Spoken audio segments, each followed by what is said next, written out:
evening, everybody, and welcome to Carving It Up Live right here on Twitter, as well as the Carving It Up YouTube channel and the Grid Network YouTube channel. As always, I'm Bryson Carver. Very excited to be with you on this Monday, and boy, do we have a lot to talk about. Can I just say, I took the last week off, traveled a little bit, enjoyed some time with the family, but I'm back. It is August 26th, and biggest knock on whatever. Hopefully, fingers crossed, gonna be with y'all nonstop, 3 shows a week, maybe 4, given some circumstances. Who knows? Into February, throughout this season, into the Super Bowl, gonna give you some more NFL, not necessarily predictions, but more speculation on what these different teams will look like. So at the end of today's show, AFC South, NFC South, what's the biggest strengths and weaknesses of those 8 teams? Last show before the break, I did NFC and AFC East. This time, NFC and AFC South divisions toward the end of the show. Do not miss that. In about 10 minutes or so, primetime Deion Sanders, my man. I don't think there's anybody who's a bigger Deion Sanders fan than I am. But he's wrong. I'll tell you exactly why he's wrong in 10 minutes for what's going on with the Colorado sports media, particularly Denver sports media. Get into that in about 10 minutes. Also, special edition. It's a Monday, I understand. Yes, and for loyal viewers of the show of Carving Up, they know that on Wednesday, that tends to be A, Bryson's Best 10 day, and B, Carving Up the Context day. Well, today's your lucky day because we have a special edition of Carving Up the Context, the biggest NFL story that nobody is talking about. And it will not only be a big story in the NFL in time, but a big story in the world of, well, just the world in general, in the country in general. You may just want to stay tuned for that. In about 20 to 25 minutes, discuss that. CeeDee Lamb got the back from Dallas. Talk about that in just a second as well. So we got a ton to talk about. By the way, also, I've literally got the book for proof. Going to discuss that new Aaron Rodgers book that came out. I was able to get a copy about a week before the book came out. Read it. It was a fantastic job. Ian O'Connor, who I have reached out to, hopefully we can get him on the show at some point. I thought did a fantastic job writing this book. And really my key takeaways, I think you're definitely going to want to stay tuned for that because I have been very critical, to say the very least, of Aaron over the years. And I'm not saying it's necessarily going to change, but I do feel like I understand Aaron a little bit more now than I did previously. Definitely stay tuned for my book review. And I don't do book reviews much, but Out of the Darkness, The Mystery of Aaron Rodgers, I will review that. That book looks huge in my hands on the camera. My gosh. In about 45 minutes or so from now. Patrick Brown's in the comments. Feel free, by the way, y'all, to tune in and chime into the comment section. He says, happy Monday. Glad to see you back and live in action. Great to see you again, Patrick. Patrick, even while I was absent, has just been cranking out these articles like crazy on the Grid's website. So check out his stuff, as well as our other people on the Grid Barry's been out there doing his thing, and Mike and Dalton and Tim's been doing his thing, EJ, Cowboys Camp, where everybody is putting the time in at the Grid Network. So definitely stay tuned to all of our content. But first, finally, in the words of the great LeBron James, it's about damn time. It's about damn time. Yeah, it is. So the Cowboys finally signed CeeDee Lamb. 4 years, $136 million, $38 million at signing bonus, which is a record for wide receivers. So here's the thing. First and foremost, CeeDee Lamb's awesome. That I think that mostly goes without saying. The fact, though, that it took the Cowboys this long, and this is what I really want to focus in on, is Jerry Jones is not the bargaining negotiator that he is, or that he thinks he is. He's he prides himself on being this maverick, and he goes for it, and how he's pulling the strings behind the scenes. You don't know what Jerry Jones. No, we know exactly what Jerry Jones does. CeeDee Lamb, on average annual salary, is going to be the second highest paid receiver in the league to Justin Jefferson. Justin Jefferson is going to make about $35 million a year. CeeDee Lamb is going to make about $34 million a year, just on a basic average annual salary. And the Cowboys could have gotten him for about $30 million per season in March, when the bar was Tyreek Hill at about $30 million. When the bar is Justin Jefferson at $35 million, that's going to hurt your salary cap a little bit. Now, I want to say this for the record, and I'm going to get into this in just a second, because I actually did a segment on CeeDee Lamb and his value to the Cowboys offense that I'll sort of touch on a bit in this segment a couple weeks ago. And I'll get into those stats today. CeeDee Lamb's worth every penny. CeeDee Lamb is one of those guys, not only at his position, but as I'm about to talk about, relative to his value in the league, or rather his value to the Dallas Cowboys. They'd be idiots not to pay this guy. Second highest paid receiver in the league, Frankly, I think he is no lower than the third best receiver in the league. You can make a case he's number 2. Tyreek Hill, Justin Jefferson feel like they're in a closer battle for number 1. We'll see what CeeDee Lamb does this season as well as those other 2. But I've showed the stats at times on the show, but I could show you just the gap between CeeDee Lamb and other Cowboys receivers is gigantic, and I think can be summed up. All stats provided by our friends at StatMuse, all graphics provided by my man Alfred Parsard Jr. If we could put this graphic up right here. CeeDee Lamb has 7 more 100-yard games than the next closest player. That's second in the NFL in terms of discrepancy. This is all discrepancy based. 988 yards a season ago, more than the next closest player on the Cowboys. Biggest discrepancy in the league. 64 catches more than the next closest player on the Cowboys. That's first. And 79 targets more than the next closest player to the Dallas Cowboys. Ladies and gentlemen, those last 3 statistical categories represent the biggest discrepancy in the National Football League. So CeeDee Lamb's quite valuable. We could show you another stat. I put this one together. CeeDee Lamb versus every other Cowboys receiver combined in 2023. And CeeDee Lamb by himself against every other Cowboys receiver, 600 more yards, 41 more catches, 40 more targets, 1.1 more yards per catch, 12 more 20-plus yard catches, and the same number of total touchdowns. He had 14. Other Cowboys receivers also had 14 touchdown receptions. So again, the fact remains is that CeeDee Lamb, I think it is a legitimate conversation. If we're talking offensive players, take quarterbacks out of the fray because we know how valuable they are. That their salaries show you that. It's between 2 guys for the most valuable non-quarterback on offense in the National Football League. It's Christian McCaffrey and it's CeeDee Lamb. You can see, I won't get into the nitty-gritty details today, but we've seen Brock Purdy without Christian McCaffrey, or really 49ers quarterbacks prior to Christian McCaffrey in San Francisco. Good. Then Christian McCaffrey gets there and like, holy cow, Niners offense goes to a whole new level. Dak Prescott, throughout the course of his career, and this is the case with just about every quarterback not named Mahomes, who can work with basically anybody, and Tom Brady, but he's retired now, is the fact that Dak needs a number 1 receiver. Dak's numbers, his passer rating is in like the 80s, high 80s, low 90s when he does have a number 1 receiver. Like he's not, if he doesn't have an Amari Cooper or a CeeDee Lamb, he got Dez Bryant, but that was at the end of Dez's career. Dak's simply not as productive, which Joe Burrow wasn't as productive prior to getting Jamar Chase. So that's the story of the NFL. So what this guarantees, knock on wood for CeeDee Lamb, that the Cowboys offense will not be atrocious in 2024. If CeeDee Lamb's on the field, it kind of doesn't matter who else is out there in the scheme of just the Cowboys being a good offense to a very good offense. They've been number 1 the last few years with differing offensive coordinators, but the same quarterback, same number 1 receiver. The Cowboys offense has been quite successful. And beyond CD, they're not very good. Jalen Tolbert and an old Brandon Cooks. I like Jake Ferguson. Let's see what he does this year, but need to see a little bit more. The running game is nowhere to be found. It's Zeke, Rico Dowdle, and maybe a guy who's shorter than me, Deuce Vaughn. And for the record, I'm 5'7". So the Cowboys offense is not very good in terms of skill position players. But how does this go back to Jerry Jones, you ask? Because he did, to a more flagrant degree, the exact same thing with Dak Prescott in 2019. At that point, the market for paying for a starting quarterback in the NFL was about $30 million per season annually. Ironically, that was about the market for wide receivers 5 years later in 2024.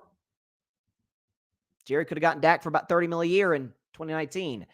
Ends up signing him to, on average annual salary, $40 million a year in 2021 and boxed himself in because he didn't get the deal done with Dak to where Dak absolutely positively took Jerry Jones to the cleaners a few seasons ago. In the fact that he got the bag, we're talking about the money guaranteed, $40 million per year average annual salary, $160 million in totality. But most importantly, Cowboys can't tag Dak Prescott. He has a no tag clause. He has a no trade clause.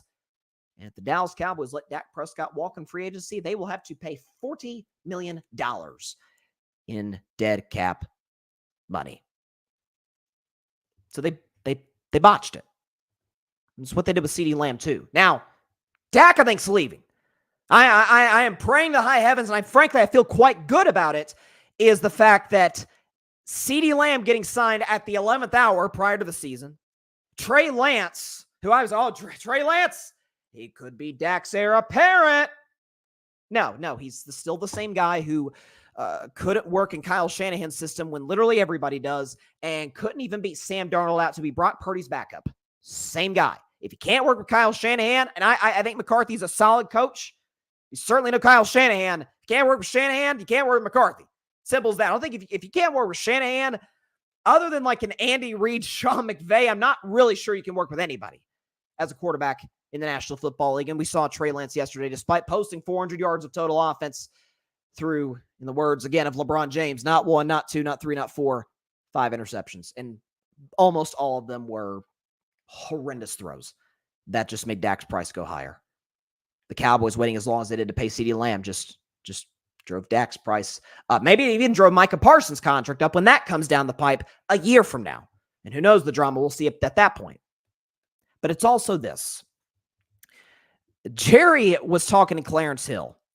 By the way, Clarence Hill, one of the best journalists in Dallas, does a fantastic job. He was asked by Clarence Hill, about being the GM of the Cowboys, and maybe Jerry could be the owner, but sign a general, bring a general manager in the organization, like every other franchise does. And this is what Jerry Jones said, and I quote, "Hell no. There's nobody that could bleep and come in here and be a better GM. The reason I don't let somebody else be the GM is because I don't have anybody that I will let do it to actually do it right. And finally, I've done it all. So I have an inordinate amount of confidence that blank, if anybody can figure out how to get this blank done, I figure out how to get it done." End quote. Well, at least Jerry Jones is honest at this point, is the fact that with that dude, I mean, I may sound, and I and a lot of other folks may sound like a broken record, or broken records plural, when we talk about this guy's utter incompetence when it comes to putting a football team together, when it comes to negotiating contract with the only players that are keeping his team relevant. It is truly remarkable what he, or how poorly he sees the landscape of the league. Is that quarterback contracts coming down the pipe? Trevor Lawrence got paid, and a season ago, a year ago, Jalen Hurts got paid. Justin Herbert got paid. This year, Jared Goff got the bag, and Jordan Love got the bag, and Tua Tagovailoa got the bag. Trevor Lawrence, everybody got paid, except Dak, who's accomplished more than some of those other guys who got the bag. I don't know. It feels like if Jerry Jones saw that Trey Lance performance, wasn't great. If you've seen the Cowboys offense without Dak in the past, that ain't so great either. It kind of struggles. So, I don't know. Kudos CeeDee Lamb. Deserves every penny, by the way. Every penny. He's again, as I talked about, arguably, him and McCaffrey, the most valuable non-quarterbacks in the league on offense in football. He is special. And he gets better every year. His numbers show you that. But the Cowboys could have saved themselves money. The Cowboys, by the way, who up until the CeeDee Lamb contract were dead last in the NFL in terms of cash spent, a fact that I feel like only myself and L. Duncan have brought up on multiple occasions. Listen, Dallas will be really good this year. The signing CeeDee Lamb ensures that. They end the holdout. CeeDee's going to be there. Dallas is going to be really good this year. Super Bowl contender, heck no. But good, viable playoff team, yeah, that feels like the path that they're on right now. But I think the idea that this was somehow, well done by Jerry Jones is utter ludicrous. They could have gotten him for far less than this, saved themselves more on the cap. And by the way, the cap struggles that they're allegedly dealing with, they could have signed Dak to an extension, spread out the money, but then again, that's smart football business, and that is not exactly what the Cowboys are in the business of doing. And as you heard from that quote by Jerry Jones, it's not slowing down anytime soon. So CeeDee Lamb's worth every penny, but it should have never came to this. I should not be sitting here. I should have been talking about a CeeDee Lamb extension on March 26th, not August 26th. And that, my friends, is where the Cowboys continuously get this wrong. Check the comments. Excuse me. Jeff says, congrats, CeeDee. Yes, listen, congrats. Again, I don't want the segment to sound like I'm like anti-CeeDee Lamb getting $35 million or $34 million a year. He's worth every penny. Absolutely. But it could have gotten for far less than this. The Cowboys are really bad at judging where the market of positions are going. Like, the price of a running back was, and then they gave Zeke Elliott the contract they gave him. The price of linebackers was, they're going to give Jalen Smith. God bless Jalen Smith, great kid, but just didn't pan out long term. Gave him a massive contract. So, I mean, it's odd the players that they choose to do this with. Like Trayvon Diggs, out of nowhere, it's like, Trayvon Diggs got paid. Good for him. It's the fact that it's one thing that they haven't gotten the Micah Parsons deal done. I would have gotten it done, but you can wait till a year from now. You prefer to get it done early in the offseason before maybe some other pass rushers get paid, but I imagine that Jerry will drag this out. Listen, I don't know if he's doing it just for the sake of staying relevant and in the news and the fact that we are talking about the Dallas Cowboys right now. Maybe that's it. Maybe that's, Jerry talked about, he had a quote recently where he said, he said something along the lines of, I try to stoke the fire. But it's like, okay, listen, I guess as Jerry's gotten older, it's like if somebody drinks a lot of alcohol, they could become a lot more honest. Like alcohol kind of brings out the truth. I don't know if it's just old age brings out the truth or kids tend to tell you the truth. Shannon Sharp has said like the 3 types of people tell you the truth are kids, drunks, and angry people. Maybe we need to add older folks to that list. But, this is classic Cowboys. Patrick, the pipeline of contracts coming up will be Tyler Smith, Micah Parsons, Deron Bland will only get expensive. Dak's price went up after Trey's performance on Saturday evening. Oh, did it? Oh, yeah. Listen, Dak was just sitting. Well, he wasn't. He was at the game, obviously. It's not like he's holding out. But Dak, in his mind, is just, oh, my God, just getting richer by the day. And again, I if nothing else, even if Dak does want to stay with the Cowboys, at least test free agency.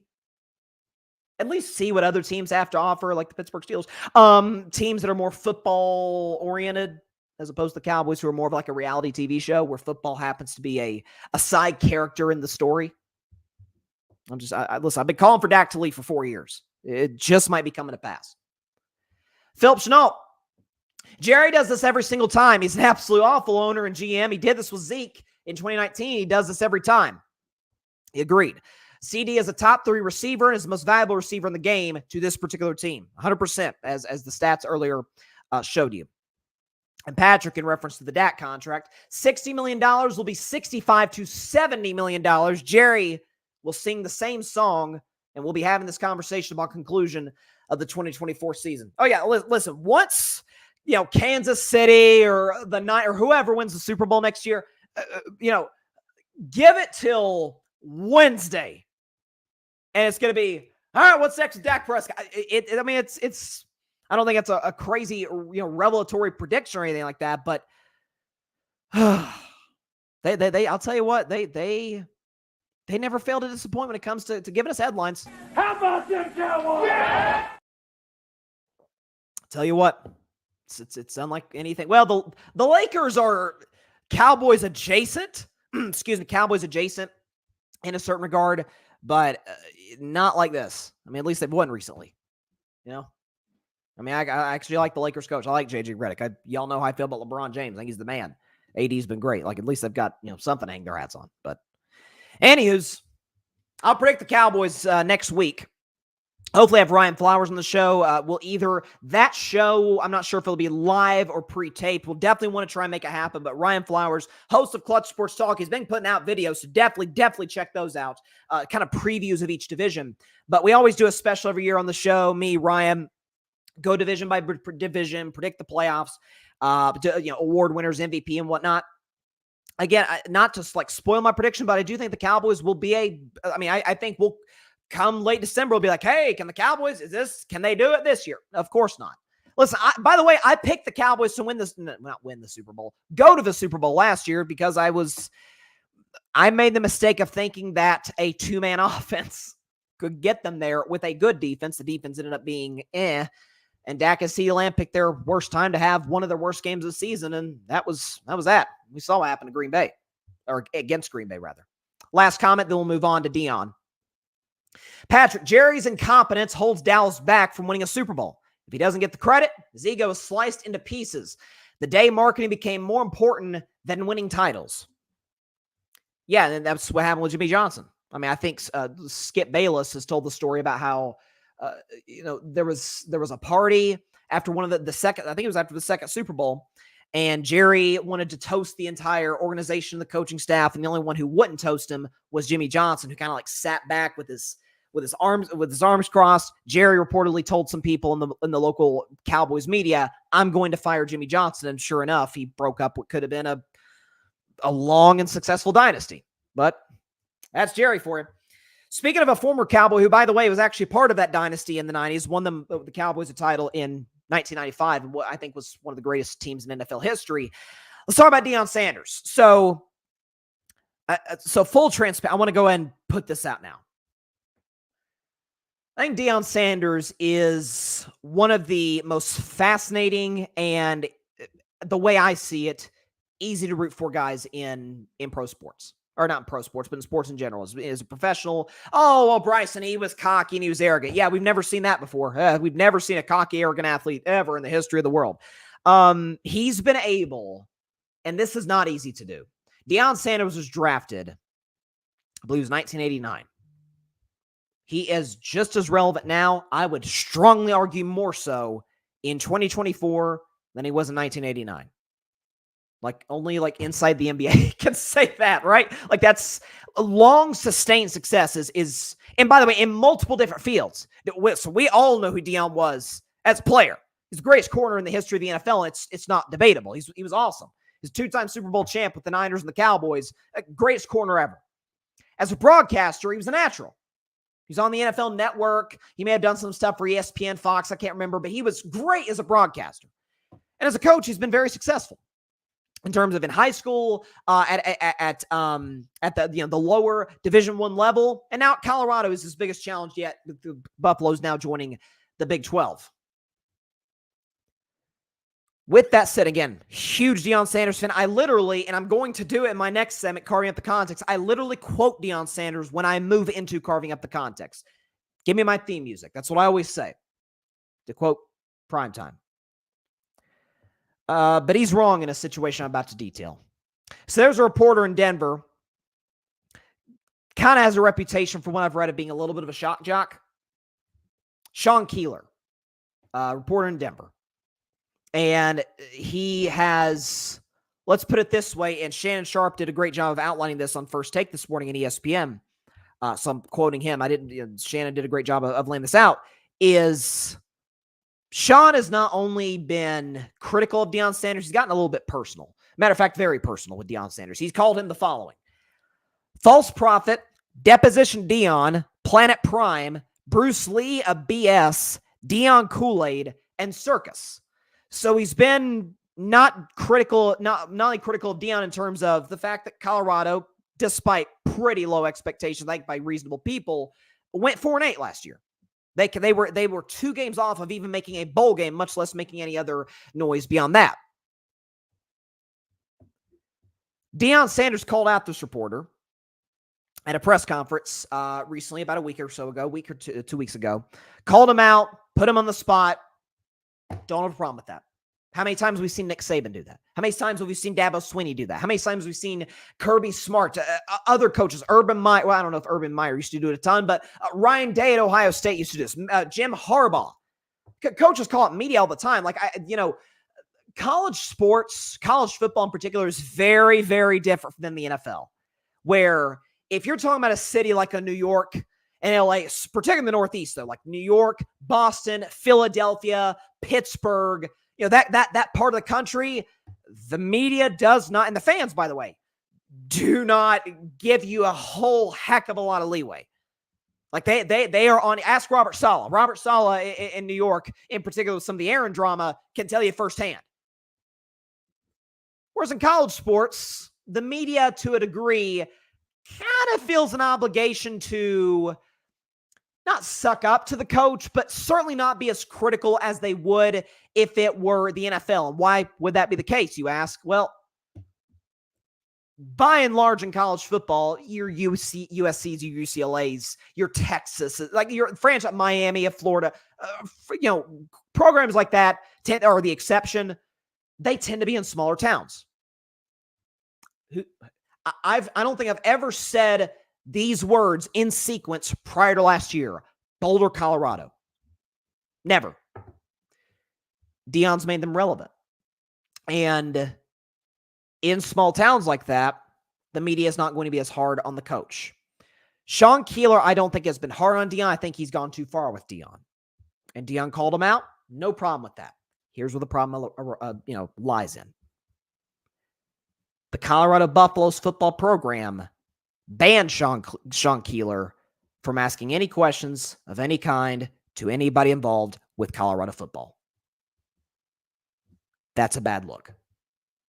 And there's no way that they make that decision if Prime doesn't have something to say about it. I mean, again, Prime is literally the reason that I am talking about Colorado, who's not even picked to win their own conference this year. That's going to be Utah. Utah's going to win the Big 12. Colorado's not. He's brought them a level of relevance that they wouldn't have had prior to him getting there. And it feels like, to a degree, he's leveraging his power in a way that he hasn't necessarily, the on-field results hasn't necessarily netted him.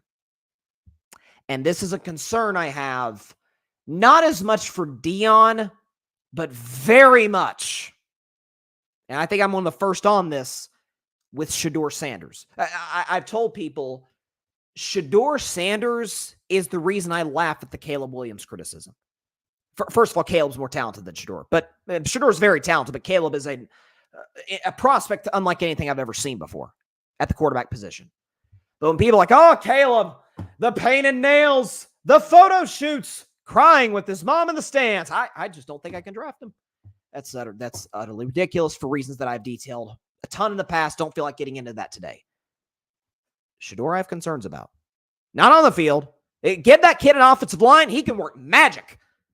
Throwing the football, running the football. He's a special, special talent and will be and should be a first-round pick, assuming he improves off what he did a year ago in this upcoming NFL draft. Here's where my problems lie. Shedeur Sanders and Deion Sanders, but Shedeur is who I'm more focused on because Shedeur has an NFL future. Deion could if he wants to, but I don't think Deion wants to be in the NFL. And he's vocalized that. Shedeur's taken shots at former teammates on Twitter.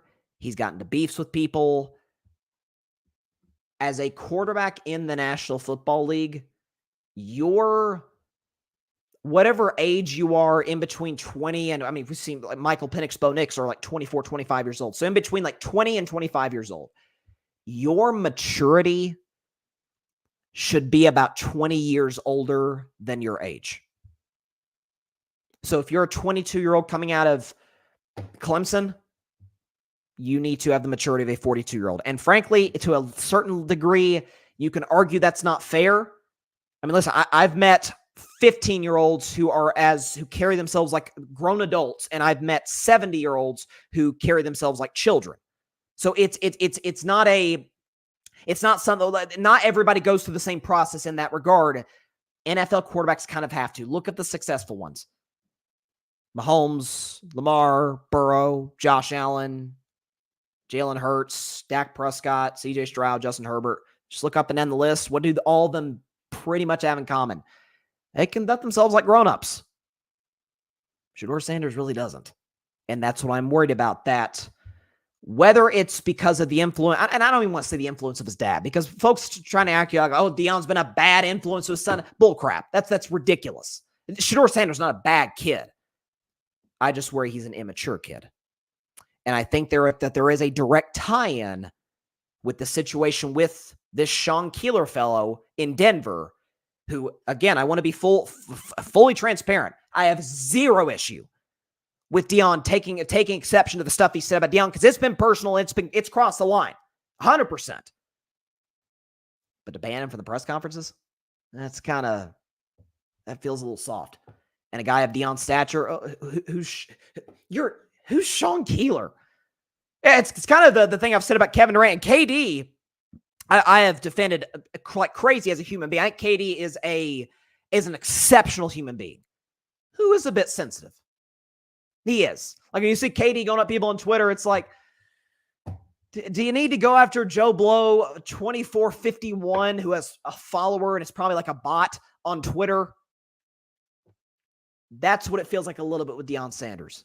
And this is with him and with Shador, in particular with Shador, a growing trend that I worry. Again, I don't have like sky high expectations for Colorado. I don't think they're going to be a playoff team, even the extended 12-team playoff. But it's a story that I think is going to continue into the season. Not this necessarily, but could lead to some other issues down the road. And that's my criticism. Not that Deion went after this guy. We got no problem with that. If the guy's going to say those things about Deion, Deion's got the right to respond. It's the fact that it clearly bothered him so much to the degree that, oh, we're just going to tune him out. Well, that gives more credence to the idea, okay, maybe they're more thin-skinned than we thought. I don't know. And I love Deion Sanders. I'm always going to love Deion Sanders. He's a great guy. He's done a lot for a lot of people. Part of the reason I have so much respect for him is because he doesn't need to coach college football. And he's doing it to, again, is it to, boost his brand? Sure, but he could do that easily on television. I mean, look what Tony Romo's done for his brand. Did you tell me Deion Sanders couldn't do that? Maybe it's maybe not as like almost the way Shannon Sharp has, from like a interviewing people, interaction, the charisma. Deion's a very intelligent guy. Otherwise, he wouldn't be a coach. So he's entered Colorado. He's entered college coaching in general, to influence the lives of young men. I have the utmost respect for that. But he's handled the situation poorly. I mean, Colorado's handled the situation poorly, and you're seeing a direct tie-in with this and with his son and him taking shots at former teammates on Twitter. What sort of gain is that going to provide? So that's my take on that. Let's see. Going back to Jeff. Bryson, do you think CD's contract can make Ayuk want even more to get close? And then the Niners say, you know what, Ayuk, see you later, man. Maybe. And again, by the way, a couple of weeks ago, I did a segment, I guess it would have been a Monday or Wednesday, after Andrew Filipponi in Pittsburgh reported that the terms of the trade, or that the baseline of a trade had been agreed upon between the 49ers and my Pittsburgh Steelers. Thus far, obviously, we have nothing yet. I don't think Ayuk, I'd be really surprised if Ayuk asked for CeeDee Lamb money, because I think it's generally consensus across the board. Ayuk is a fantastic player, but he's not CeeDee Lamb. He's not Tyreek Hill, Justin Jefferson. He's not those guys. He's not Jamar Chase, who's probably going to exceed Justin Jefferson's money whenever he gets paid this year, next year. Listen, I don't know what the thing that's really confusing about the Ayuk thing is, I don't know what the number is.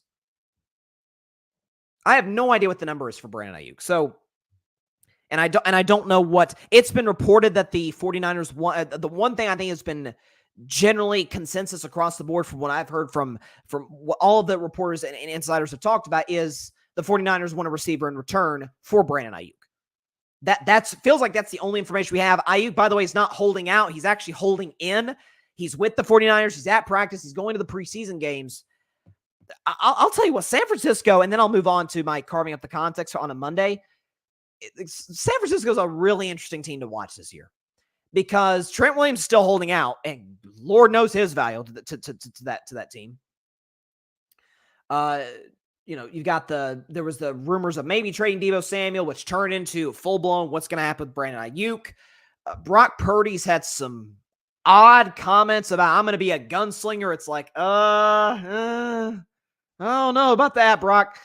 That's not really your game. And he struggled in the preseason. That may be a bunch of, nothing. We've seen, trust me, I saw Kenny Pickett go off in the preseason. And we saw how that turned out. He's now, Jalen Hurts is back up in Philly. Patrick, Eagles trade for Jahan Dotson. Ayuk will likely head to Washington. Howie Roseman is executive of the year. Jerry is executive of the year. I think I saw Skip tweet that.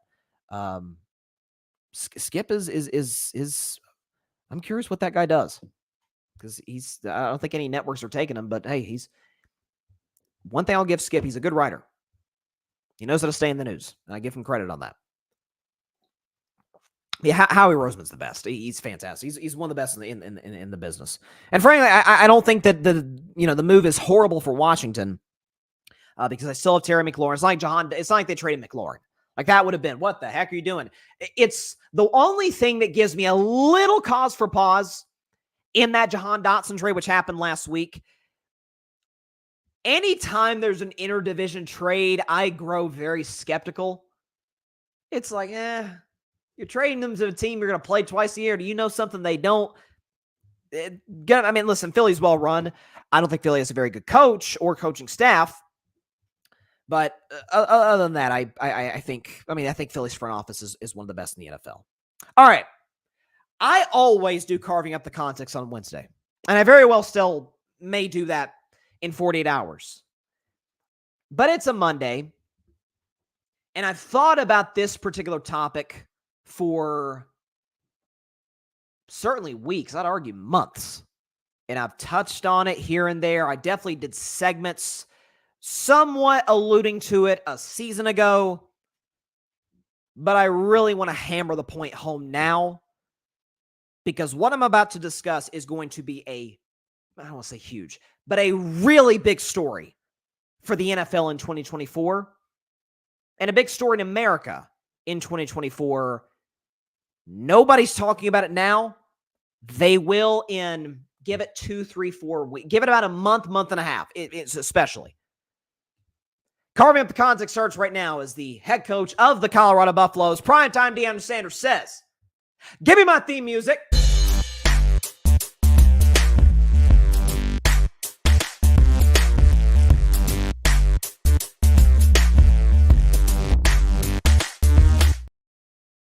On this special edition of Carving Up the Context on a Monday, I wanted to talk a little bit about how the NFL, and stay with me on this, its success, its popularity is going to be directly tied in with this upcoming presidential election. Obviously, while I was gone, the DNC was last week, the RNC was last month. We could show you, actually, I'll pause on that in terms of the ratings for that. But something that I have been at the front of the train on for 4 years, going back to the 2020 season when this was a really big story, and very well, again, I think will be the case this year. I'm almost guaranteeing it's going to be a story this year, is the fact that NFL ratings on television go down in election years. They just do. Every year. Or, well, I shouldn't say every year. The last 3 election cycles, presidential elections rather, they've come down. We could show you, first and foremost, the ratings for the RNC and the DNC. The day 4, by the way, so you see 25.4 mil for the Republicans, 26.2 for the Democrats. That's obviously the day that Trump and Harris gave their acceptance speeches for the nominations from their party. Got a big number. RNC was blowing up the ratings of Fox, and the DNC was blowing up the ratings for MSNBC, and CNN was experiencing a little bit of that, kind of in the in-between there. Here's what we know. As we get closer to this election, which is about a little over 2 months away, 2.5 months, it's going to get more polarizing. Shocker. And you're going to have a prominent NFL player or two, multiple potentially, speak out in favor of their candidate, one side or the other. And what's going to happen is that either side, who knows, maybe both, will falsely claim that that's it. Never watch the NFL again. Well, I can't watch this game with this player. How could he support? That is going to be the story. Frankly, we saw a little bit of that. I speak as an independent, by the way, politically. We saw a little bit of that on the left with the Harrison Butker. Now, for the record, there's a lot of that speech that I did not vibe with what Harrison Butker said. But when I saw folks out there talking about, hey, the Chiefs should cut it. No, the hell they shouldn't. No, they should not cut Harrison Butker. He's like the clutchest kicker in the NFL this side of Adam Vinatieri. He's awesome. Disagree with a lot of his statements, but he's fantastic. Just like in 2016, when a lot of folks on the right disagree with Kaepernick's protest, and regardless of what your stance on that protest was, it, I think, should be consensus across the board. Cap should not have lost his job in the National Football League. Cap was still a guy who was up there in terms of touchdown interception ratio. Was he a great player? Was he what he was in 2012 with Jim Harbaugh? Heck no. But was he a productive low-end starter, high-end backup? Think of like a Gardner Minshew type? Yeah, sure. But with the right offensive system, he can win you some games if your starter's hurt. Of course, that didn't happen. He lost his job. And in 2020, very polarizing year. You had COVID. You had the reaction in the ensuing protests responding to George Floyd's murder. And it was a very highly polarizing year. And a lot of folks, because of certain NFL player stances, said, I'm never watching the league again, which is obviously ridiculous. Let's look from 2012 to now, or from last season, because we don't know what the ratings exactly will be for this year. 2012 to 2023. Let's check the ratings. 2012, about 16.5 million people watched the NFL in terms of, but this is a game-by-game basis, about 16.6 mil. That was down from 2011. It went back up in 2013 to 17. Went up in 2014, went way up in 2015. That's 2015, I believe, is the most watched season ever. And then it came way down from 18.1 mil in 15 to 16.5 in 2016. That was the Kaepernick year. And then it actually came down quite a bit again in 2017. There was a lot of factors that went into that. Again, there was a lot of injuries to quarterbacks, Aaron Rodgers in particular. But then it came back up in 18, and then it went back up in 19. And then it came right back down from 16.4 mil to 15.4 mil in 2020. And then it, boom, goes up in 2021 to 17.1 mil. A little bit down, 16.7 in 22. And then way up, Taylor Swift had a little bit to do with this. In 2023, 17.9 million people on average tuned in to watch an NFL game last season. I'm here to tell you that number will not reach. We will not reach that number in 2024. We will not reach, again, unless Taylor has an impact unlike anything I've ever seen. And this is Taylor Swift we're talking about. Who knows? That number will not look like that in 2024. I would just about guarantee it. You say, well, why do people stop watching the NFL? You keep saying that people don't watch an election year. What does that mean? Oh, glad you asked. This election is going to be just like 2016 and 2020. Very, very polarizing, probably close as both of those elections leaned into being. And especially once we get to the Kamala Harris-Donald Trump debate in a couple of weeks, especially as we get to the Tim Walz, J.D. Vance debate, which frankly I'm actually more excited for. In October, we may get another Kamala Trump debate. After that, as we get closer, NFL ratings will go boop, boop, boop. It'll come down a little bit of a trickle, and cable news ratings will go up. We have data. We have evidence to back this up. In 2016, Fox News, MSNBC, and CNN saw record ratings, Fox News in particular. In 2017, Fox News ratings plateaued. MSNBC actually went up. CNN's ratings plummeted. In 2020, Fox, MSNBC, CNN saw record ratings. In 2021, all of them plummeted. Fox lost like 30, they went down like 34%, and MSNBC, CNN about in that same ballpark as the NFL ratings went back up. It's almost as if there's not a direct correlation between the two, and there obviously is. So I want to be the very first on the story, as I'm no journalist, but I do, again, I'm an opinion show, but I do base my opinions off of data and evidence and put it into the best opinion that I can make. This is going to be a story. Give it about a month, especially once we get to like week 6, week 7, something like that. Once we get in October, once you've had some debates, once you've had, I'm sure there'll be, an October surprise, as we see often a lot of times during election season, and especially once we get down to November. NFL ratings won't be quite what they were. But what's going to happen once it's over, once whoever's elected is elected on January 20th, they'll come back up. Super Bowl will boom as it always does. And come 2025, the ratings will go right back up to growth, to record growth, I'd imagine, for the NFL, because that's what they do. The NFL, again, a season ago, or a year ago, rather, 93 of the top 100 broadcast NFL games. They are, as I often call them, the kings of television. But not during election season. People, for reasons that I completely get and understand, care a little bit more about who the next president's going to be, if it's their guy or their woman for the next 4 years, more than they care about the nickel package that the 49ers are going to use against the LA Rams.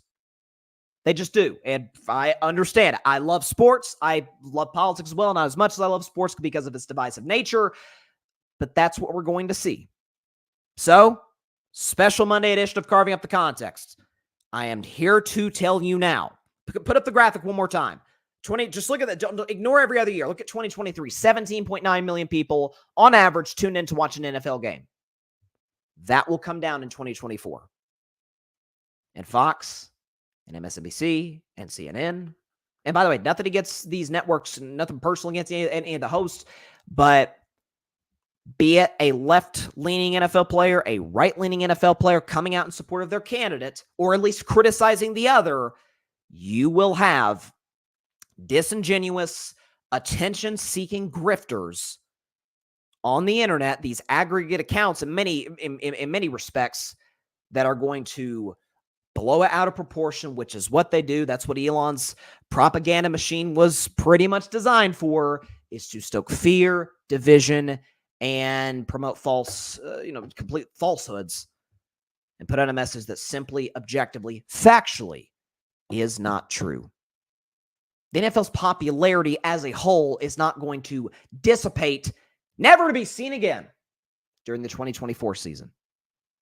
It's going to come down. The Super Bowl, after this whole thing is over, Super Bowl is going to be watched by the whole country. And come 2025, I could see a scenario in which the NFL goes back up to their 2023 ratings. About 17, 18 million people watching games. Now Taylor Swift may blow that out of the water. Who knows? Won't put anything past that woman. But historically, despite what the grifters, despite what the disingenuous folks on the far left and on the far right tell you, people still care about the NFL. And this will be a story in about a month. Just come back to this segment. It's going to be fine. So, for this week's edition of Carving Up the Context, the NFL is going to be just fine. They're, CNN, Fox, MSNBC, they don't dominate the way that they think they do relative to the National Football League. So, there you go. Just wanted, because I was thinking about that. Watching the RNC last month, watching the DNC last week, it was just kind of a reminder, like, okay, this is going to be just like 2020, just like 2016, even like 2012, which was not a polarizing election at all. Barack Obama, Mitt Romney. Boy, what I give for those days again. Holy crap.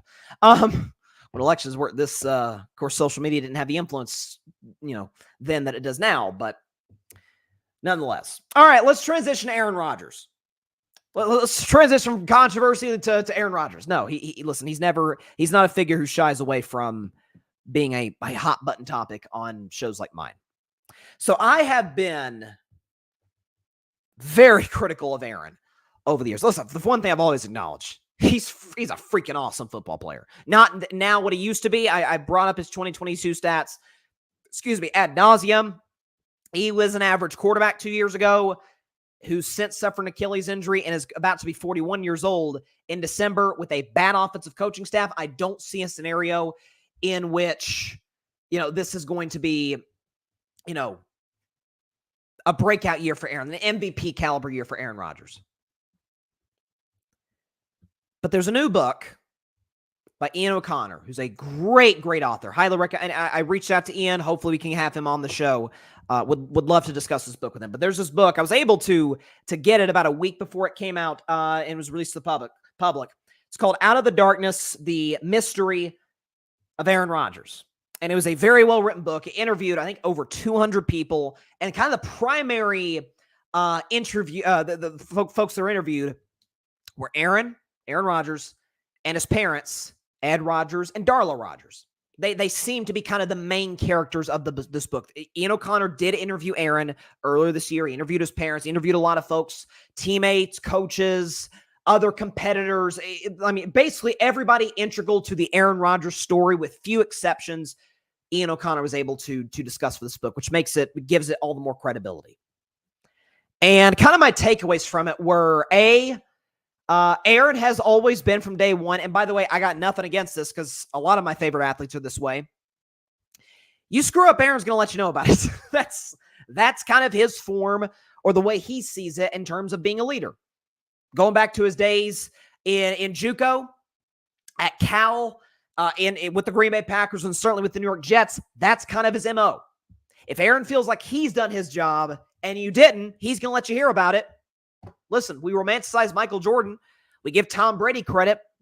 Other athletes who have chosen that form. Jimmy Butler's kind of this way in the NBA. We've seen a lot of guys go this route. Kobe Bryant, nothing wrong with that. And so the fact, like, and a lot of your, especially in terms of leadership, again, I'm a believer that leadership, by and large, is something you kind of have or you don't, to varying degrees.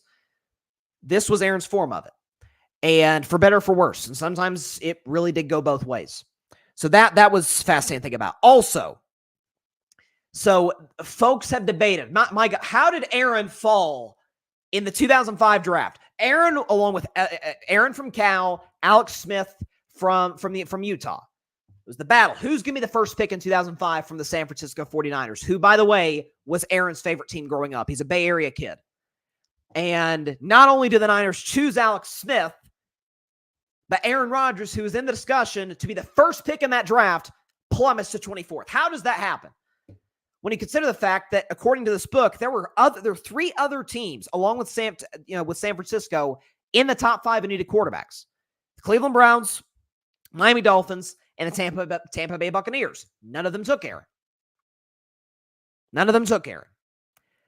A big reason, at least the way I read it, is Aaron is a very confident guy, bordering on cocky to a certain degree, although I'm a believer that if you talk a big game and back it up, I don't count that as cocky. I count cocky as, you can't back up anything that you're saying, like, shut up.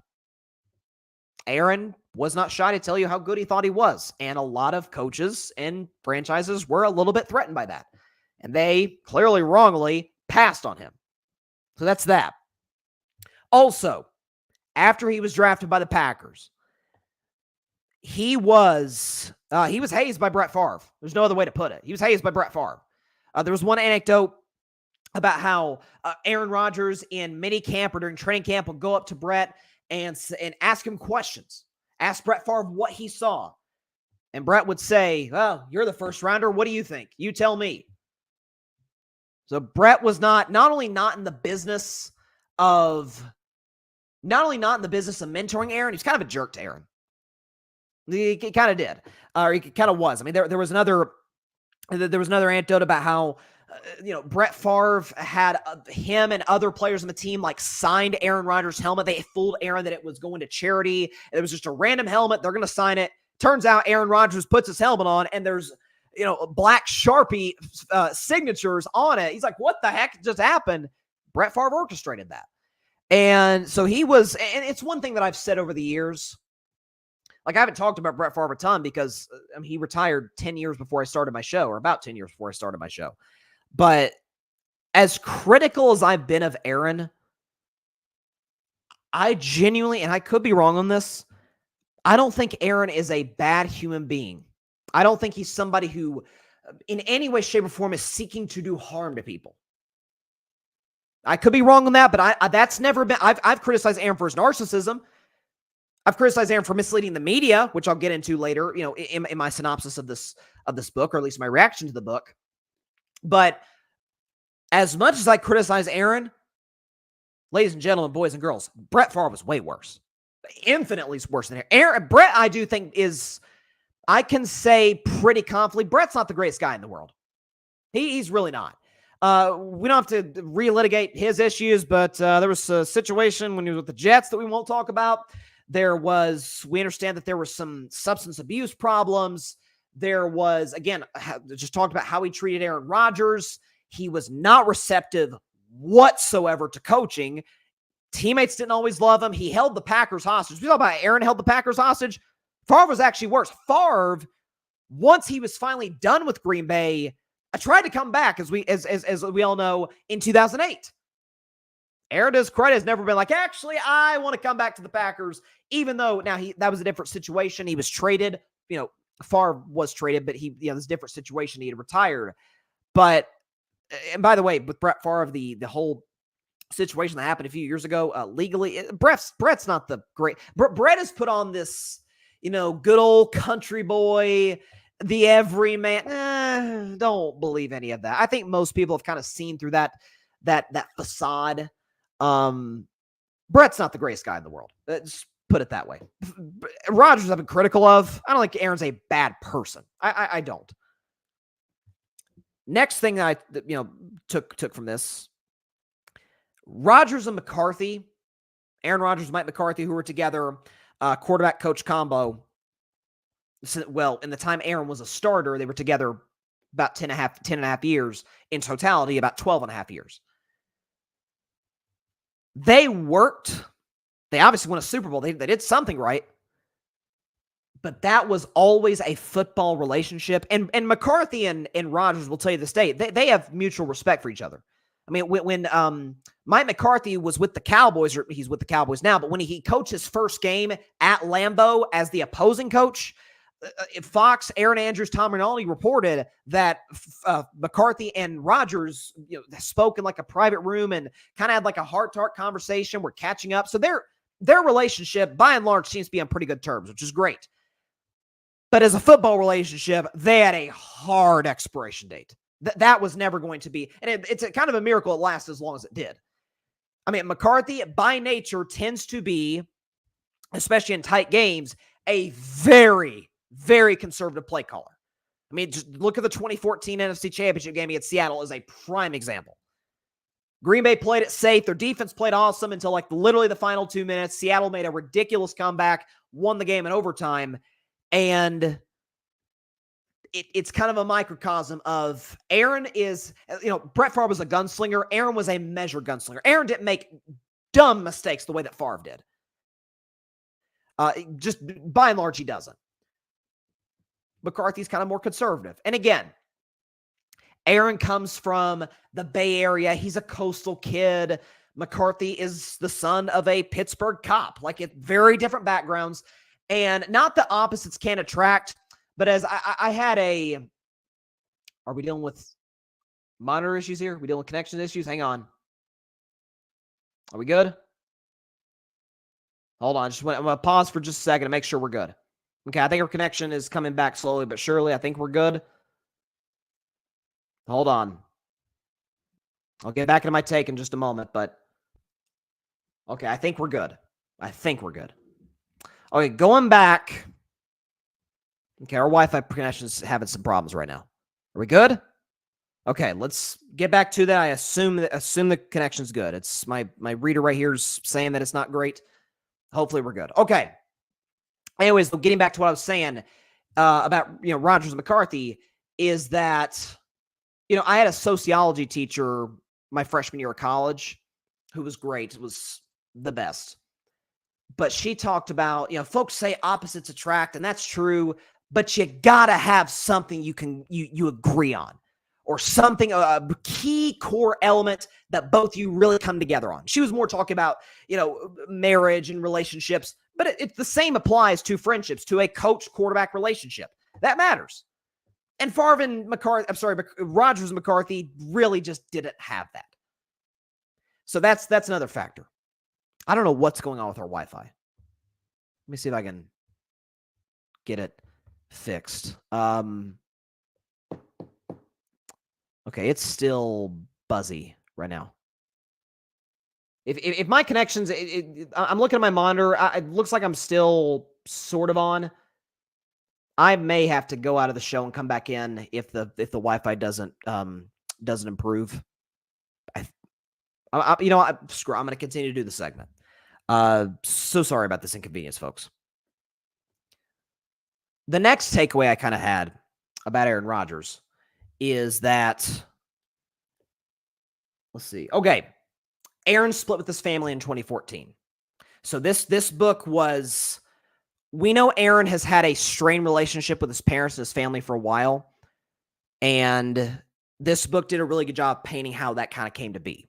So Aaron has had a list of celebrity girlfriends, Shailene Woodley, Danica Patrick, but obviously he dated Olivia Munn for a while in the mid-2000s. And that's kind of what led to the split. There was an anecdote about how before an early December game, the Packers in 2014, that was the midst of an MVP season for Aaron. The Packers played the Bills at Lambeau. The night before, Aaron's parents, Ed and Darla, met with, I think there were some other family friends involved, but met up with Aaron and Olivia Munn. And the next day, game day, Aaron played by far his worst game of the season. He was awful against the Bills. Well, the next game the Packers played in Tampa, it was around Christmas time, and the family had plans to travel to Tampa Bay to be there. They were like going to go to Disney World and then go to the game and whatnot. And Olivia Munn called the family, I guess, saying that they had distracted Aaron before the last game and called them out and said, like, we don't want you here, yada, yada, yada. And Ed and, again, listen, who knows what was said? Ed Rodgers, Aaron's dad, said I didn't say anything disrespectful towards her. Basically what I said is, what Ed said is, hey, we're his parents. We've been in his life a lot longer than you have. And Aaron Rodgers proceeded to send an email to his parents saying, back off my girlfriend. And that kind of is what led to the dissolvement of their relationship. Now, the good news is early in the book, it talked about how Aaron and his dad met up at a golf tournament about a year ago and shared a nice moment. So, and Aaron talked about with Ian O'Connor, he hopes that their relationship can come to a good phase, to a good point, but that the time isn't quite there. So here's hoping that they're able to improve their relationship.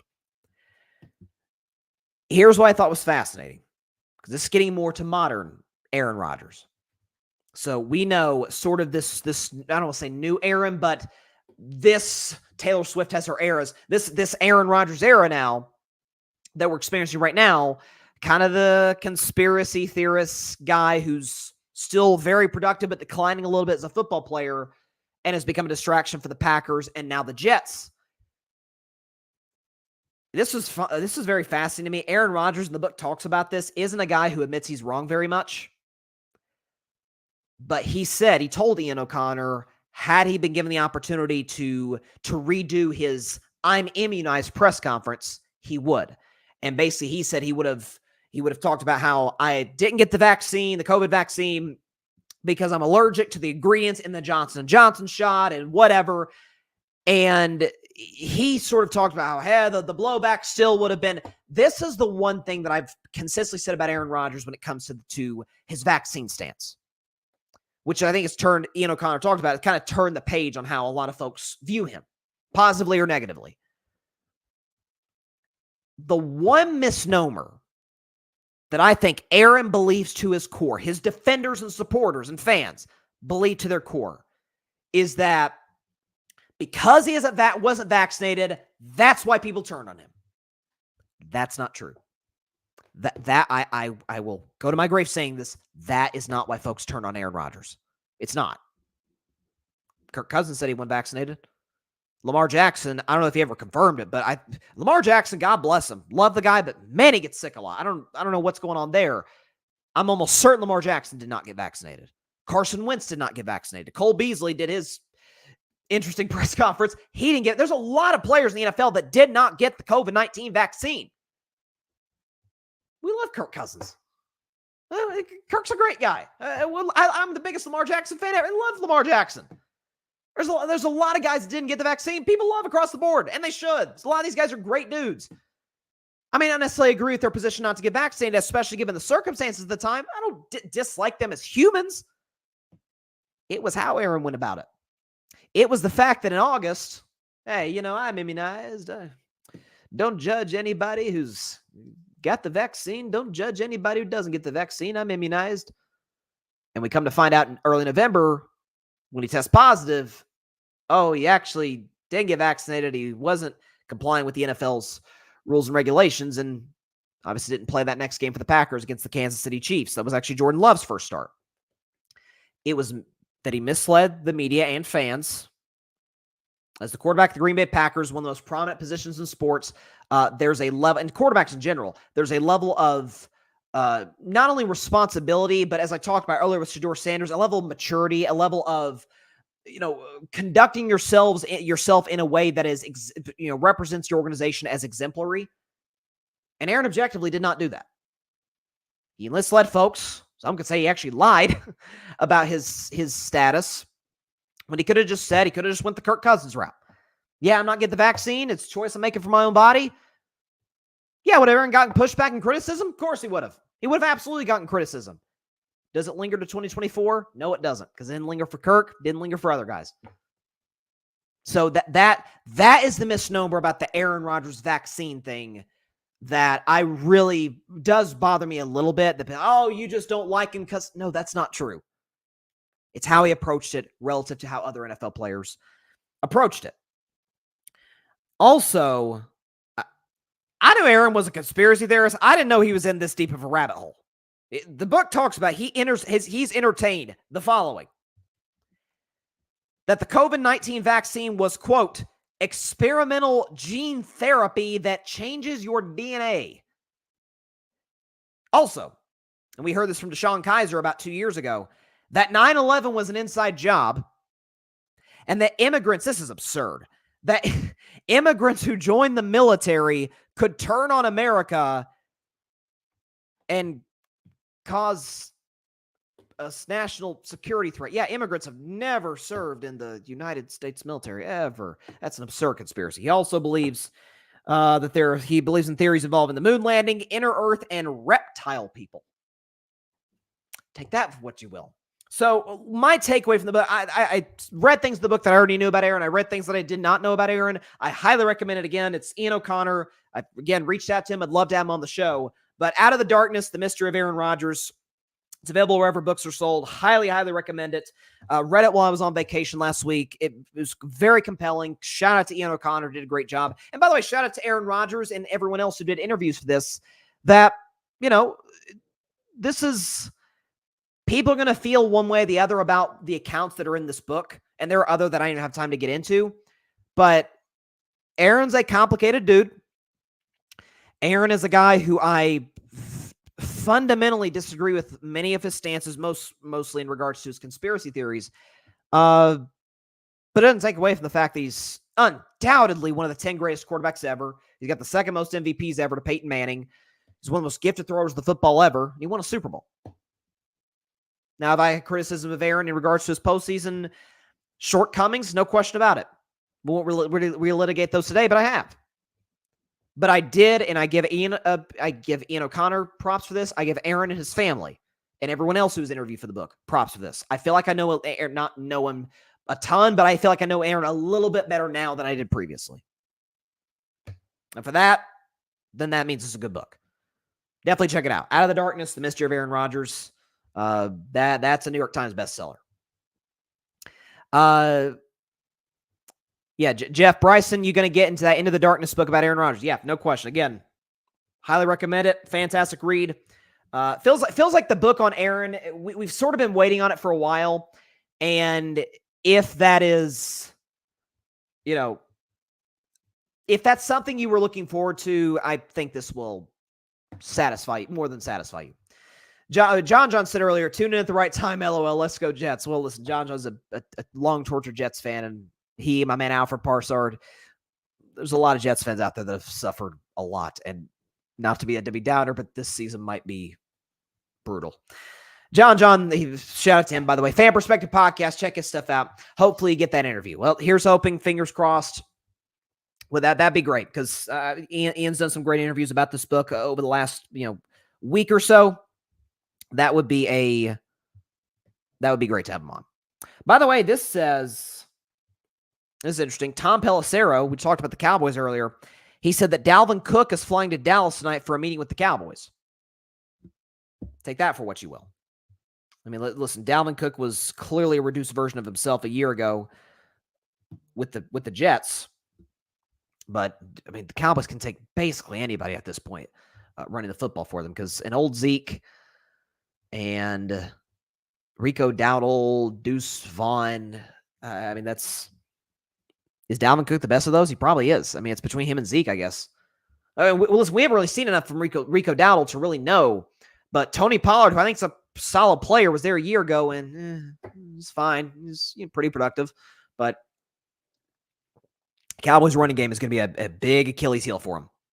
And they're going to have a couple games next year where they're going to outplay the opponent, whether it be a Houston Texans or think of a home game because Dallas is really good at home. Be a Houston Texans, a Philadelphia Eagles, something like that. And we get to the final 2 minutes. Dallas is up by 3 points, and they've got the ball, and they throw it a lot, and people will rip them to shreds for throwing the football. I'll probably defend them for throwing the football because they don't have a run game that can bleed the clock out. They just don't have that.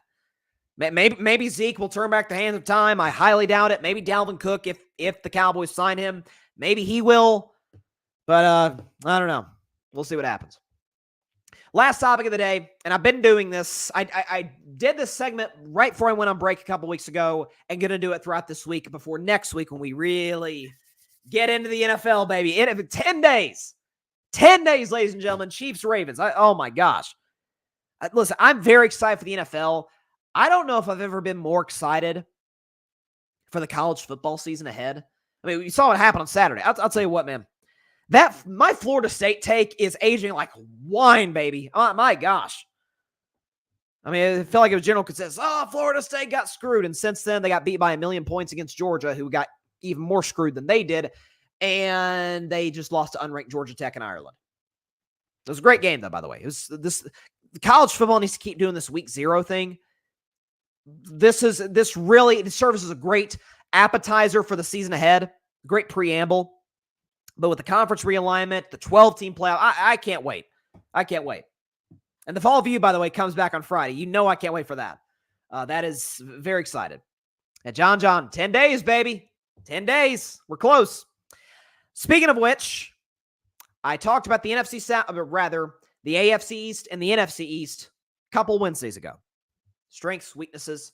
Well, today, I'm going to discuss the biggest strengths and weaknesses of the AFC South and the NFC South. So we can get that back going. Here we go.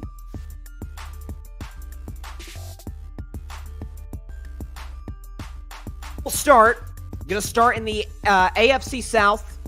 We'll start with the Houston Texans. The Houston Texans' biggest strength is best young roster in the league. Texans are absolutely littered with young talent. And this I have to give my man Ryan Flowers a lot of credit on. I remember vividly in 2021 when the Texans were garbage. There was the Deshaun Watson stuff, and they didn't look like they were well run. They were going through coaches.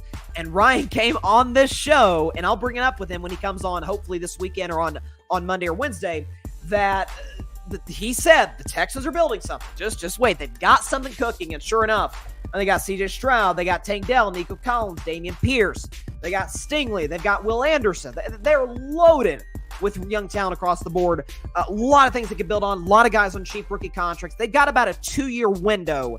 Not that that's going to be the only time they'll have a chance to win C.J. Stroud because he's excellent, but with the talent they have, this is the opportunity. They obviously added Joe Mixon, Stephon Diggs, and others. But the young talent they got in Houston, it's as good as there is in the National Football League. That's their strength. Their biggest weakness, though, is minimal playoff experience. We haven't seen them much, in the biggest of games. We saw C.J. Stroud play a de facto playoff game on the road against the Colts in Week 18 on a Saturday night, and played phenomenally. I think he threw a touchdown the first play of the game. To start off for the Texans, they go on in the wild card round against a favored Cleveland Browns team.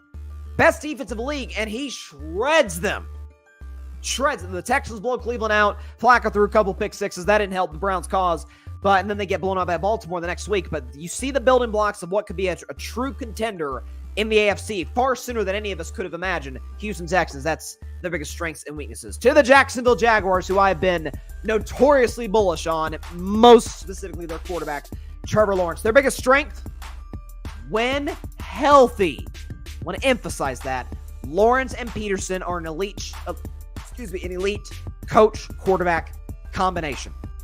So we know Doug Peterson's history. He's from the Andy Reid coaching tree. Those tend to be very successful. He won a Super Bowl with the Philadelphia Eagles in 2017 with Nick Foles, who just retired, by the way, this offseason. Shout out to Nick Foles.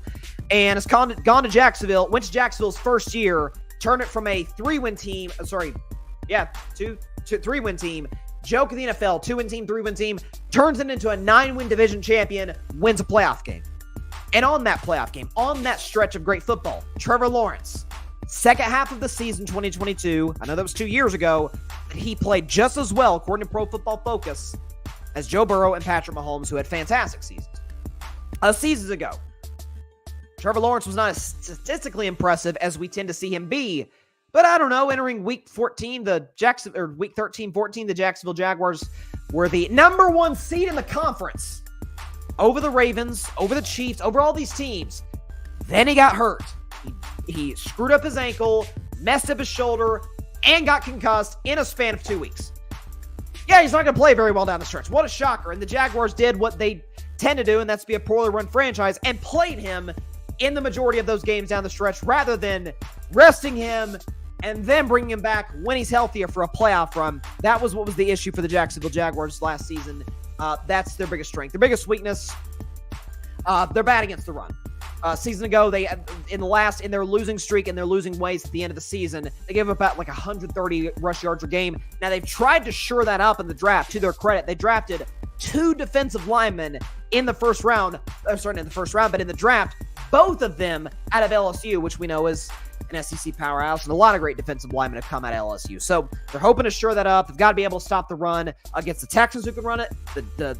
Obviously the Colts, who can run the football. Tennessee, we'll see what they do with post Derrick Henry. But that's where we're at right now with the Jacksonville Jaguars, their strengths and their weaknesses. The Indianapolis Colts, who are a very fascinating team. Keep your eye on the Colts in 2024. Their biggest strength is, few coaches develop quarterbacks better than Shane Steichen. He's as good as they come. Okay, so he's with the Los Angeles Chargers when Justin Herbert got drafted. Did a fantastic job at developing Herbert. Then goes to Philly. Second half of the 21 season, the Eagles go from 3-6 to a playoff team. And in 2022, if Jalen Hurts doesn't get hurt, very well may win MVP over Mahomes that year. And we saw a season ago, Jalen was solid, but the interception total skyrocketed. He just wasn't the same player. And a year ago, Shane Steichen takes Gardner Minshew and nearly gets him to the playoffs in a stacked AFC. Biggest weakness, though, of the Indianapolis Colts is their secondary could get exposed. In the games where the Colts play good quarterbacks, particularly in their division, Stroud and Lawrence, they got absolutely torched. Lawrence went berserk against the Colts in both the games they played, and then against the Houston Texans, Stroud went berserk, in terms of throwing the football against the Colts as well. So that's something they need to get shored up if they want any chance at winning the AFC South, at being a playoff team, which I think they can be. I think they have a great coaching staff. They had a really, really strong draft. Watch out for the Colts. I'm not saying they're going to win the Super Bowl or anything, but watch out for the Colts in 2024. And finally, to the worst team in the division, the Tennessee Titans. Biggest strength is interesting. Their receiving core is quietly really strong. DeAndre Hopkins, Calvin Ridley, Tyler Boyd. It's pretty good. Like that's a lot of teams. I would take that receiving core over what Dallas has. And Dallas clearly has the best receiver of that group. But if you told me CeeDee Lamb and a bunch of guys, or Hopkins, Ridley, Boyd, I'd take that right now if I were the Cowboys. If I were the Steelers, by the way, love Pickens, would take that combo with the Tennessee Titans immediately. The problem, though, for the Tennessee Titans is the guy throwing them the football, their biggest weakness. Levis is going to be a roller coaster. Listen, I was very skeptical of Levis coming out of Kentucky. He very much struck me as the classic big arm, gunslinger, and he feels like he has to show you that.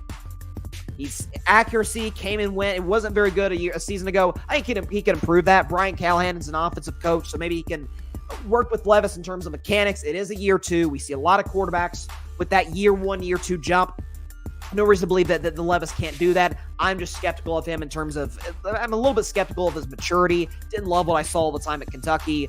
Arm strength is clearly there, but man, I think we could see a roller coaster with Will Levis in 2024. Moving now to the NFC South. And we did the AFC South, let's do the NFC South. Let's start with the Tampa Bay Buccaneers. Their biggest strength is they won't have to win many shootouts. Listen, I'm kind of skeptical on the Buccaneers coming into 2024. I thought a year ago they'd be one of the worst teams in the league. Like, I thought, they got Baker, they got Kyle Trask, Brady just retired. They're going to take a big step back and maybe draft Caleb Williams. Well, Baker and the Bucs, I think, shocked almost all of us, won the division, won a playoff game. And if not, if a couple plays go their way against Detroit, they may very well have gotten to win the game of the darn Super Bowl. So Baker was excellent. The Bucs team was really good as well. But that defense is the backbone of that team.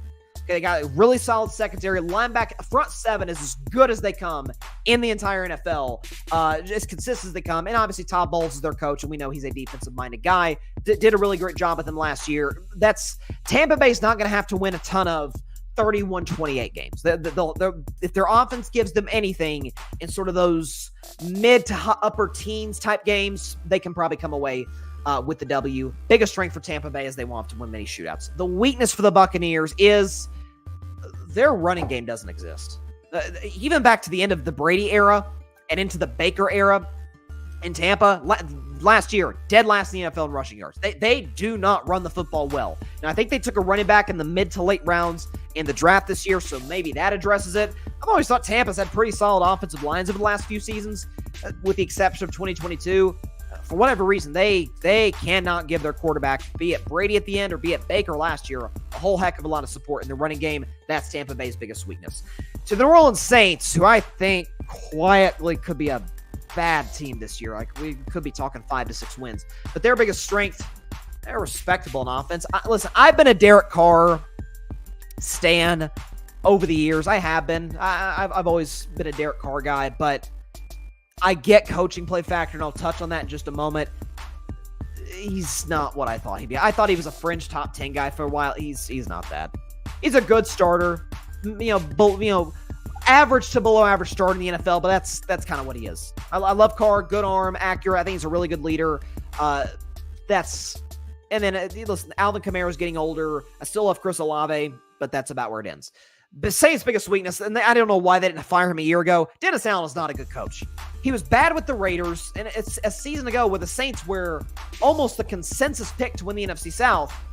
They won 9 games, and they didn't look terribly well in any of them. I mean, there were some games. I think there was one against Tennessee where the Titans didn't score a touchdown, yet it was close in the fourth quarter. Like, Dennis Allen's a bad football coach. The Saints have needed to go in a rebuild for a while. I don't know why they haven't accepted that fact, but this could be a kind of a wake-up call for the Benson family and the Saints front office. To the Atlanta Falcons, who I think are the consensus pick right now to win the NFC South, see who I pick next week.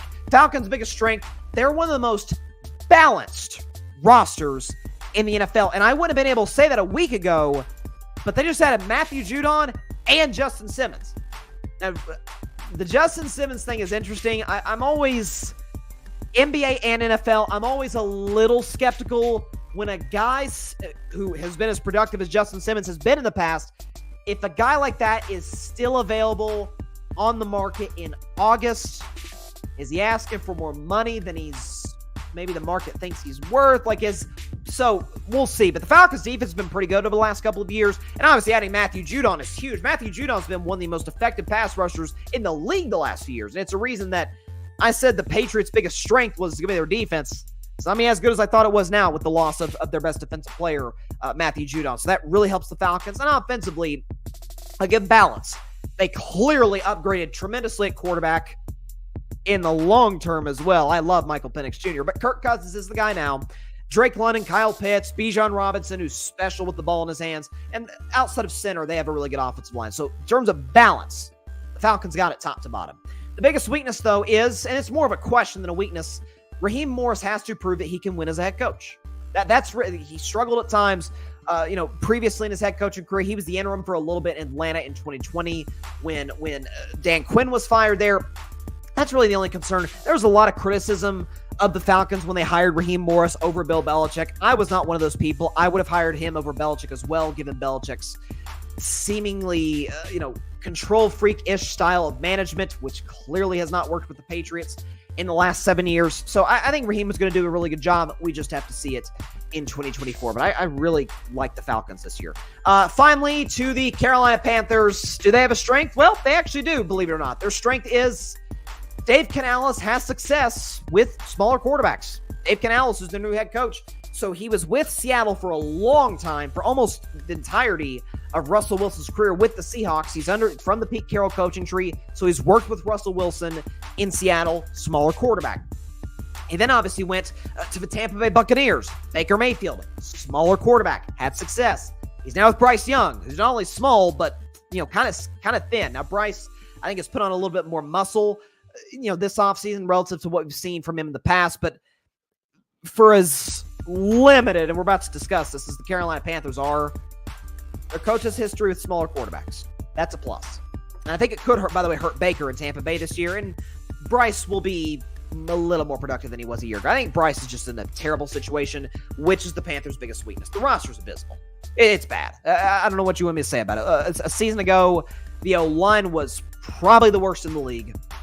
Down there with Tennessee. The receiving core was not good, especially after they gave up DJ Moore and what will go down in history as one of the single worst trades in the history of the National Football League for the Panthers. For the Bears, it'll go down as the Herschel Walker 2.0. Given what they got with Caleb Williams and others. But the Panthers just don't have a good roster. What do you want me to say? I'm not saying they're going to be as bad as they were a year ago, but not a whole lot to be optimistic about. Let's see what we got.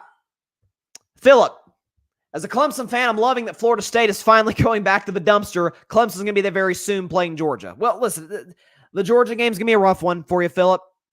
It's going to be a rough one for Clemson fans across the country. I still am kind of leaning. I haven't made my college football predictions yet. I'll probably do that on Friday's show. But I'm kind of leaning Clemson to win the ACC, which, given the new playoff rules, if you win the ACC or win any of the big conferences, any of the four conferences, you get a first-round bye. You're one of the top four seeds in the new college football playoff format. So that will really benefit Clemson and whoever wins the ACC. It's kind of like every year we have that one bad division. For years, it was the NFC East. It's been the NFC South as of late. Like, whoever ekes out 9 wins gets that home playoff game against a team that's better than them. And sometimes they end up winning it because of the home field advantage. 2011 Broncos with Tim Tebow, prime example over the defending AFC champ Steelers back in the 2011 season as a prime example. So that could, help Clemson. Patrick, I'm a huge CJ Stroud fan. Loved him in the 2023 draft class. Much as I dislike Ohio State, Stroud won me over in the college football playoff versus Georgia. That game, Patrick, did wonders. Not that CJ wasn't going to be a high pick, in generally speaking. CJ was kind of up and down. He had a rough game against Michigan in the game against the Wolverines. What he did against that Bulldog squad, which was just littered with NFL talent. Not that Ohio State wasn't. Obviously, he had Marvin Harrison Jr. and others. I mean, my gosh. Torched them and should have won that game if the kicker didn't screw it up. So there you go. Patrick. Oh, interesting. To be honest, I've been skeptical of Caleb Williams. After watching the Bears in preseason, we shall see once real football begins. The NFC North will be one to watch. Well, where we agree, Patrick, is that the NFC North, I think, is the best division of football. I mean, I really do. Minnesota, to me, is clearly the worst team in that division. And I don't think they'll be abysmal. I really don't. I think, listen, if Sam Darnold, who I'm not very high on, but if Sam Darnold with Kevin O'Connell, who's a great coach, can be what he was or be a shell of what he was in the time he got with the Panthers in 2022, Vikings can win 7 games. I mean, I don't see any reason why they can't. They're a really good roster. They just need a quarterback, which I wasn't high on J.J. McCarthy anyway, but the shame of it is we won't get to see any of him this season because of the injury. So the meniscus injury. So TBD on the Vikings. As far as the Packers, that's their issue is their defense. I don't know if I really buy that side of the ball. I played a little bit better at the end of the season, but Jordan Love, listen, if Jordan Love replicates what he did at the end of last season, he's a no doubt top 10 quarterback. If they go deep in the playoffs, he might be knocking on the top 5 door. So we'll see what happens there. But yeah, as far as the Lions, I think folks know how I feel about the Lions. I picked them to go to the NFC Championship game in April of 2023, and sure enough, they were in that game and probably should have won that game if a few plays you go their way against the 49ers. So, and then as far as the Bears, look, here's the thing that I'll tell you, Patrick, about Caleb Williams, is that any of the criticism, the nails, the photo shoots, the hugging his mom in the stands, virtually none of those have to do with the 2 most important qualities of quarterback. Ability, which Caleb undeniably has, and leadership, which I think we're seeing more and more now, more and more with Hard Knocks and some of the reports that come out of Chicago. Caleb looks like he's an excellent leader. Like, there was folks that criticize him. Oh, how dare he tell his teammates to pick up after themselves in the locker room. I freaking love that. Love that from Caleb Williams. It shows me this is the guy who's like, hey, we're going to have a standard here in Chicago. We can't be just screwing up. I mean, Dak Prescott, never forget, in 2016, there was a game he tossed a Gatorade, plastic Gatorade cup toward the trash, missed the trash, got up, picked it up, put it in the bucket. And my man Colin Cowherd was the first on that. I think he's spot on that those little details matter. I think he's going to be fantastic. I think he's going to be within 2 years the top 3-4 quarterback in the league. Not after this year. Can't jump to that after a rookie season. Give it 2 years. I think they will. I really do. And listen, the North's going to be really strong for a while. Last comment, then we'll get out of here. Patrick, my Seminoles, no comment. I'm not expecting a lot of hope. At least I have Michigan to cheer for. Hopefully, I'll be able to start playing NCAA football 25 on the PS5. Well, listen, I played college football 25 on my Xbox, and it is freaking awesome. It was worth the wait. I hate that we had to wait 10 years for it, but it was worth the wait. And I see your comment there, Jeff, about Derek Carr. Listen, I was a Derek Carr fan for a while. That ship has sailed. I sold my Derek Carr stock last season. So, listen, buy low, sell high. Unfortunately, I had to sell that one pretty low. Nonetheless, that is all the time I have for today's show. Man, that was a fun one. We did some college football. We did some NFL stuff. How the NFL will be affected by the election. I mean, there's a lot of stuff going on right now. And the season, ladies and gentlemen, boys and girls, starts in 10 days. That's it. 10 more days and we got NFL back, and even less time. We already got college football back because of Saturday. Then this weekend, man, we got some good ones. And Tennessee's back. Vol View's back on Friday. Woo! By the way, Vol View back on Friday. Excuse me, Dak. I'm gonna have these helmets, which my sister got me this for Christmas. Shout out to her. But it's the Tennessee Smoky Gray helmet with the Great Smoky Mountains, which are just gorgeous. I mean, wearing those for the very first time on Saturday afternoon against UT Chat. So very excited about that. So stay tuned in for the Vol View on Friday. We're going to have a lot more to discuss on Wednesday's show. I never got the chance to get to Shohei Ohtani and what he just did on over the weekend or on Friday. Hopefully I can get that into the show on Wednesday, because that was special. I've got a take on Shohei to kind of illustrate that. So that is all the time we have for today's show. Appreciate everybody stopping by. As always, be sure to catch Carving Up Live on Wednesday at 6 p.m. Eastern, 3 p.m. Pacific time, right here on Twitter, as well as the Carving It Up YouTube channel and the Grid Network YouTube channel. Of course, be sure to like, share, comment, and please take 2 seconds out of your day. Hit that big red subscribe button down there. Helps the channel grow exponentially. We are on the path, on the road. The next goal is to get to 5,000 subscribers. That's the next threshold. So for those who have subscribed, thank you so much. It means everything to me, as well as everybody who's involved with Carving It Up. Please tell your friends about the Carving It Up Live. Tell your family about the show. Tell everybody you know about Carving It Up, except for your sleeping cat. Do not tell him or her that they may hiss at you. They may swat at you. Elon doesn't do that mostly, but nonetheless, tell everybody you know about Carving Up. If you haven't subscribed to the show, hey, just takes a couple seconds. Take 2 seconds out of your day. Hit that big red subscribe button down there, and boom, you're part of the Carving Up family. It's a great family to be a part of. There's these folks that tune into the show. Y'all folks that tune into my show. Y'all mean everything. Like, I mean, the comment section was just littered today. Like, those are the fun shows to do. So I genuinely appreciate that from everybody who tuned in. And listen, again, knock on wood, but no day. Belichick, what did Belichick say? No days off. Hopefully, God willing, everything permitting, health, circumstances, all things permitting, no days off from now until February, till about like the NBA All-Star break. We are going full speed ahead. College, NFL, obviously NBA starts in a couple months. Wish the Warriors would get Steph a co-star, but that's another story for another show. Nonetheless, just as importantly to subscribing to my show, be sure to go subscribe to the Grid Network. That is GRYD, the Grid Podcast Network, right here on Twitter, as well as the Carving It Up YouTube channel and the Grid Network YouTube channel. Of course, I've already said to like, share, comment, and subscribe.